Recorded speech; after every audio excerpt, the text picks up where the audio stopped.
Does the Russian armed forces have the ability to attack the Chernihiv, Sumy, and Kharkiv regions from their territory?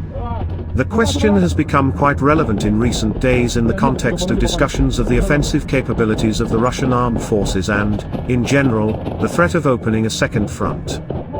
Well, everything is quite simple.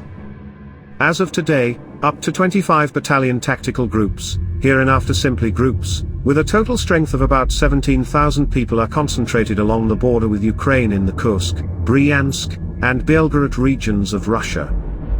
These groups are stretched along the border and do not represent a concentration in one location sector. The total equipment of these groups by combat vehicles is as follows. Tanks, about 100 instead of the standard 275. Armored vehicles, just over 360 instead of the standard 825.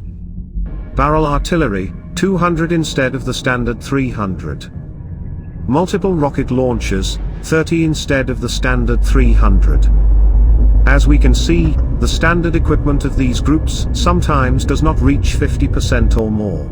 I want to draw special attention to this point because this quantitative discrepancy vividly demonstrates the level of equipment shortage in the units of the Russian armed forces and the inability of the occupiers' command to quickly and effectively solve this problem. The next point is the length of the front. The Sumy, Chernihiv, and Kharkiv regions are more than 700 kilometers of the common border with Russia, and the 25 groups physically cannot cover this front. Given the current quality of Russian units, their professional composition and equipment, their functionality corresponds to 3 groups per 1 kilometer of the front. In other words, 25 groups can cover a maximum of 8 kilometers of the front, which corresponds to a narrow focused offensive. For example, along the E105 highway to Kharkiv or N07 to Sumy. But for this, all this defective and under-equipped mass must be concentrated in one location, exposing the entire border.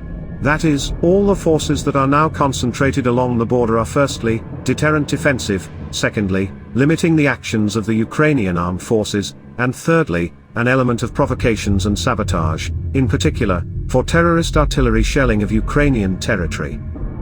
That is precisely why everything is quite simple.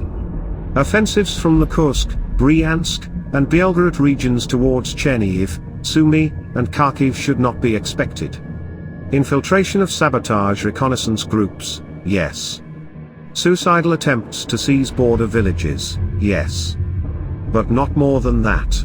Currently, there's a lot of discussion about the news from the far north of Westeros about a resident of the Omsk region who tragically passed away while participating in a blini eating competition. It's important to note that she was experiencing difficulty breathing and had turned blue, yet continued to eat despite the obvious danger. This is like describing briefly the course of a so-called special military operation. Life and its unexpected turns are truly the best storyteller.